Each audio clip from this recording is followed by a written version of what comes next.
Hello, good morning everyone. I hope you all are good and we energetic. So today we start chapter 5 Laws of Motion. Topic Newton's Law of Motion. Newton scientist ने किसी भी object के motion से related 3 laws दिए जिनको Newton's law of motion कहते हैं. Newton has given 3 laws to describe the motion of the body. These laws are known as Newton's law of motion. So number A, Newton's first law of motion.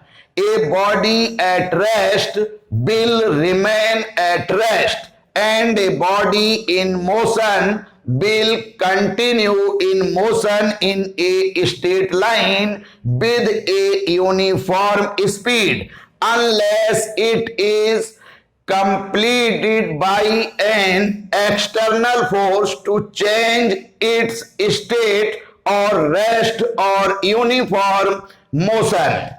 यानी according to Newton's first law of motion कोई भी object, कोई भी body जिस condition में है, जिस situation में है, विदाउट एक्सटर्नल फोर्स वो बॉडी अपनी उसी कंडीशन में रहेगी. फॉर एग्जाम्पल कोई बॉडी रेस्ट की कंडीशन में है या कोई बॉडी किसी यूनिफॉर्म स्पीड के साथ किसी फिक्स डायरेक्शन में यूनिफॉर्म मोशन कर रही है, यानी बॉडी का मोशन जो है यूनिफॉर्म मोशन है. यानी मोशन करते समय बॉडी की जो वेलोसिटी है वो कांस्टेंट है, यानी उसकी direction and magnitude is a constant. और बॉडी अगर रेस्ट में है यानी बॉडी की कोई भी condition without external force change नहीं हो सकती. This statement is called Newton's first law of motion and this statement is also called law of inertia. ये जो स्टेटमेंट है कि बॉडी अपनी प्राइमरी कंडीशन में ही रहेगी जब तक उस पर कोई एक्सटर्नल फोर्स अप्लाई करके उसकी प्राइमरी कंडीशन को चेंज ना किया जाए. इस स्टेटमेंट को हम Newton's first law of motion कहेंगे और यही स्टेटमेंट लॉ ऑफ इनर्शिया कहलाता है. फॉर एग्जाम्पल जैसे सपोज कीजिए कि कोई पैसेंजर किसी व्हीकल में, फॉर एग्जाम्पल बस में मूव कर रहा है, बस में बैठ के ट्रैवलिंग कर रहा है और बस किसी वेलोसिटी से किसी पर्टिकुलर डायरेक्शन में मूव कर रही है. किसी रीजन से ड्राइवर जब अचानक उस बस में ब्रेक लगाता है तो पैसेंजर आगे की तरफ झुक जाते हैं, आगे की तरफ बेंड हो जाते हैं. उसका रीजन है कि बस की जो प्राइमरी कंडीशन थी वो पर्टिकुलर वेलोसिटी से मोशन की थी. अचानक जब ड्राइवर ने ब्रेक लगाए तो हमारी बॉडी का हाफ नीचे वाला पार्ट ब्रेक लगते ही रेस्ट की कंडीशन में आ गया, जबकि ऊपर वाला पार्ट इतनी जल्दी रेस्ट की कंडीशन में नहीं आ पाता है और वो ऊपर वाला पार्ट उसी वेलोसिटी से आगे मूव करना चाहता है, इसलिए पैसेंजर आगे की तरफ बेंड हो जाते हैं. अब अगर हम दूसरे एग्जाम्पल की बात करें तो अगर हम गन से एक बुलेट किसी गिलास पर निशाना लगाते हैं बुलेट से, तो गिलास में एक गोल होल हो जाता है और एक सर्कुलर होल हो जाता है और अगर हम किसी स्टोन को उस गिलास पर मारते हैं तो वो स्टोन चटक जाता है. ये जो एग्जाम्पल है ये भी Newton's first law of motion को फॉलो करता है. सबसे पहले जब हम बुलेट का निशाना किसी गिलास पर लगाते हैं और गिलास इनिशियली रेस्ट की कंडीशन में है और बुलेट जब किसी पर्टिकुलर वेलोसिटी से उस गिलास से इंसिडेंट होती है, गिलास से टकराती है, गिलास से कोलाइड होती है, तो गिलास के जिस पार्ट पर वो बुलेट टच करती है, गिलास का वो पार्ट भी बुलेट की स्पीड से मोशन में आ जाता है, जबकि सराउंडिंग गिलास रेस्ट में ही रहता है। तो बुलेट के साथ गिलास भी उस बुलेट के साथ पार हो जाता है। अब हम जब स्टोन को हम जो है गिलास पर मारते हैं तो वो वेलोसिटी कम होती है, और वेलोसिटी कम होने की वजह से जब वो स्टोन उस गिलास से टकराता है तो गिलास का वो पार्ट रेस्ट में आ जाता, मोशन में आ जाता है, और वेलोसिटी कम होने की वजह से सराउंडिंग गिलास भी मोशन में आ जाता है। इस और इतना मोशन नहीं होता है कि गिलास का वो पार्ट स्टोन की शेप के अकॉर्डिंग वो स्टोन के साथ क्रॉस हो जाए, इस वजह से गिलास चटक जाता है। तो ये जो एग्जाम्पल थे ये हमारे Newton's first law of motion को फॉलो कर रहे थे। अब हमने ये कहा कि this statement is also called law of inertia. अब हम लॉ ऑफ इनर्शिया की तरफ बढ़ते हैं। Law of inertia states that a body has inability to change its state और रेस्ट और uniform motion or direction of the motion by itself. According to law of inertia, जो कोई system है उस सिस्टम के पास किसी ऑब्जेक्ट की initial यानी प्राइमरी पोजीशन को चेंज करने की क्षमता नहीं होती है। यानी according to law of inertia कोई बॉडी इनिशियली अगर रेस्ट में है या किसी यूनिफॉर्म मोशन से किसी पर्टिकुलर डायरेक्शन में मूव कर रही है तो वो उसी अपनी सिचुएशन में रहेगी, यानी उस सिस्टम के पास उसकी प्राइमरी पोजीशन को चेंज करने की क्षमता नहीं होती है। Inertia, the property of a body by virtue of which it resists or opposes any change in its state or of motion is called the inertia of the body. Inertia of the body वो जो है property है किसी body की जो किसी भी body की इनिशियल सिचुएशन में चेंज करने का विरोध करती है। यानी किसी बॉडी की वो प्रॉपर्टी जो उस बॉडी की इनिशियल यानी प्राइमरी कंडीशन को में चेंज आने का विरोध करती है is called inertia of the body. Types of inertia. Inertia are of 3 types. Inertia के जो हैं वो 3 टाइप्स हैं। Number 1 inertia at rest, number 2 inertia at motion और number 3 inertia at direction.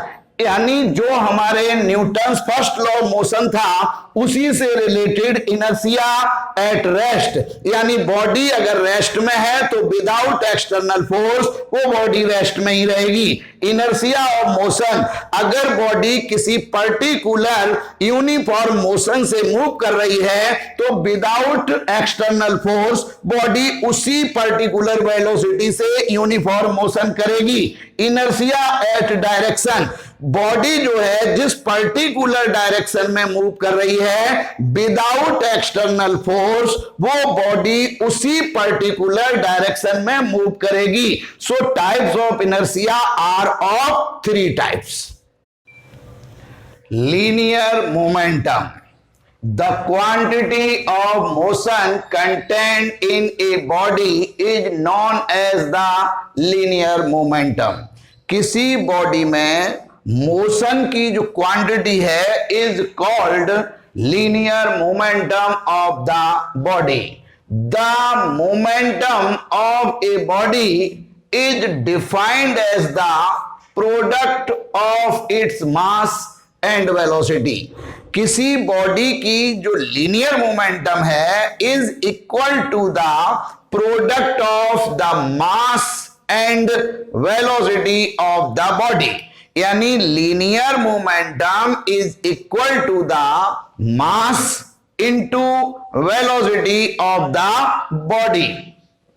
Linear momentum is a vector quantity and denoted by vector capital P.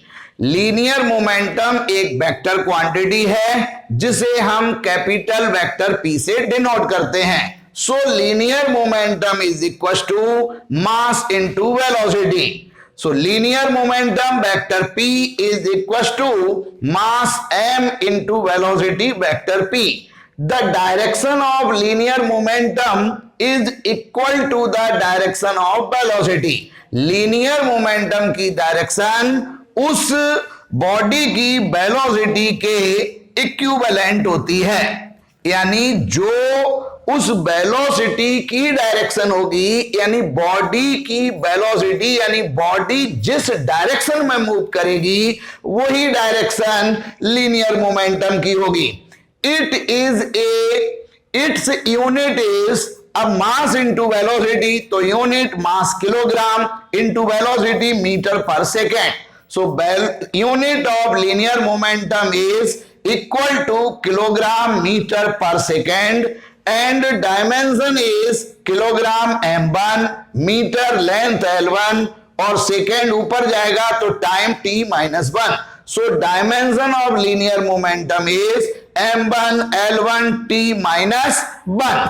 अब हम special case की बात करते हैं. Number 1, if body is rest then linear momentum of the body is also zero. अगर body rest में है, अगर बॉडी जब रेस्ट में होगी, पहली कंडीशन बॉडी जब रेस्ट में होगी तो वेलोसिटी जीरो होगी, और जब वेलोसिटी जो जीरो होगी तो मोमेंटम इज आल्सो जीरो. क्योंकि यहां पर हम जब वेलोसिटी की वैल्यू जीरो पुट करेंगे so momentum is also zero. अब केस सेकेंड में ये कह रहे हैं कि the momentum of car and truck are equal.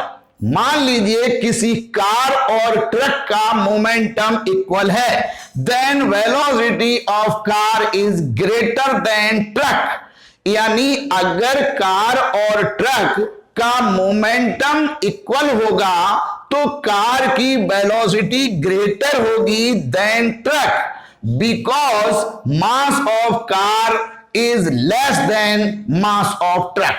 यानी ये कह रहे हैं कि मोमेंटम जो है कार का C फॉर कार और T फॉर ट्रक दोनों इक्वल हैं. अब momentum is equal to mass into velocity mc, velocity vc is equal to mt और velocity vt, T for truck. अब यहां पर कह रहे हैं कि momentum of car and truck are equal, then हम बता रहे हैं कि velocity of car is greater than velocity of truck because mass of car is less than mass of truck. अब प्रोडक्ट इक्वल है. अब मास जो है कार का छोटा है तो वेलोसिटी कार की ग्रेटर होगी comparison to truck. Newton second law of motion. According to this law applied external force of the body is directly proportional to rate of change of linear momentum. Newton second law के according अगर किसी body पर कोई external force apply हो रहा है तो वो एक्सटर्नल फोर्स डायरेक्टली प्रोपोर्शनल होगा rate of change of linear momentum. अगर हम यहां पर वेक्टर साइन यूज करें फोर्स पर तो लीनियर मोमेंटम में भी डायरेक्शन शो करनी होगी. डायरेक्टली प्रोपोर्शनल लगाया तो कांस्टेंट के vector delta P upon delta T. Here constant K is equal to 1, so applied external force is equal to rate of change of linear momentum. So vector F is equal to vector delta P upon delta T. If time is very short, if time is very short, then जब time बहुत छोटा है, then applied external force vector F is equal to limit delta T tends to zero vector delta P upon delta T. So applied external force vector F is equal to dp vector upon dt. जब time बहुत छोटा होता है तो time difference small dt से denote होता है. यहां पर टाइम डिफरेंस भी वेरी शॉर्ट होगा. अब we know that linear momentum vector p is equal to mass into velocity. हमें मालूम है कि linear momentum is equal to product of mass into velocity. So vector F is equal to D upon D T. P की value हमने put की M vector V. अब here M is constant. अगर हम एम को constant ले लें, but Einstein relativity theory के अकॉर्डिंग अगर किसी बॉडी की वेलोसिटी वेरिएबल होगी तो मास भी वेरिएबल होगा, लेकिन मास बहुत माइनर वेरिएबल होगा. It means mass is constant, तो कांस्टेंट का डिफरेंशिएशन नहीं होगा. एम बाहर आ जाएगा, डी अपॉन डी टी और वेलोसिटी. अब dv अपॉन dt आपने पढ़ा था, rate of change of linear velocity is equal to acceleration. So applied external force of the body vector f is equal to mass into acceleration. So according to Newton's second law of motion, applied external force is directly proportional rate of change of linear momentum, or applied external force F is equal to mass of product of mass and its acceleration. C part, Newton's third law of motion, जिसे हम action reaction law भी कहते हैं.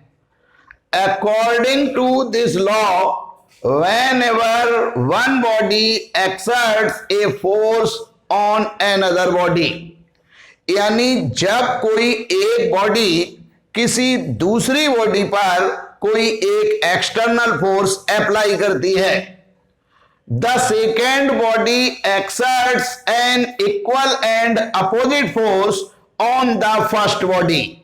यानी जब first body some external force second body पर apply करती है, तो सेकेंड बॉडी भी फर्स्ट बॉडी पर सेम मैग्नीट्यूड का फोर्स बट अपोजिट डायरेक्शन में अप्लाई करती है. This statement is also called action reaction law. इस स्टेटमेंट को हम एक्शन रिएक्शन लॉ भी कहते हैं. To every action there is an equal and opposite reaction. किसी भी एक्शन के लिए सेकेंड बॉडी फर्स्ट बॉडी पर सेम मैग्नीट्यूड का बट अपोजिट डायरेक्शन में रिएक्शन अप्लाई करती है. So vector F12 is equal to minus vector F21. यानी वेक्टर F12 सपोज ये डायरेक्शन है, तो वेक्टर F21 सेम मैग्नीट्यूड होगा लेकिन डायरेक्शन अपोजिट होगी. और हम इसको ऐसे भी लिख सकते हैं, vector FAB is equal to minus vector FBA. For example, जैसे मान लीजिए किसी रिवर में एक बोट मूव कर रही है, बोट का मोशन हो रहा है, तो बोट या किसी पर्सन के तैरने में हम Newton's third law of motion apply करते हैं. इसे हम एक्शन रिएक्शन लॉ भी कह सकते हैं. तो बोट के चलने में बोट चलाने वाला लकड़ी के पॉट से पानी को, वाटर को पीछे धक्का देता है, तब बोट आगे जाती है. ठीक उसी तरह जो पर्सन तैरता है वो अपने हाथों और पैरों से पानी को पीछे धक्का देता है, तब पानी उस पर्सन पर आगे की तरफ एक फोर्स अप्लाई करती है। अगर हम सेकेंड एग्जाम्पल की बात करें तो किसी एक बॉल को धीमी स्पीड से हम दीवार पर मारते हैं, तो दीवार भी उस बॉल पर एक सॉलिड फोर्स ही अप्लाई करती है। अगर हम बॉल को एक हैवी स्पीड से दीवार पर मारेंगे तो दीवार भी उस बॉल पर हायर फोर्स अपोजिट डायरेक्शन में अप्लाई करेगी। तो हम ये बात समझ पा रहे हैं कि किसी भी फर्स्ट बॉडी द्वारा सेकेंड बॉडी पर जो फोर्स अप्लाई किया जाता है, वही force second body first body पर अप्लाई करती है, लेकिन डायरेक्शन अपोजिट होती है। This law is also called action reaction law.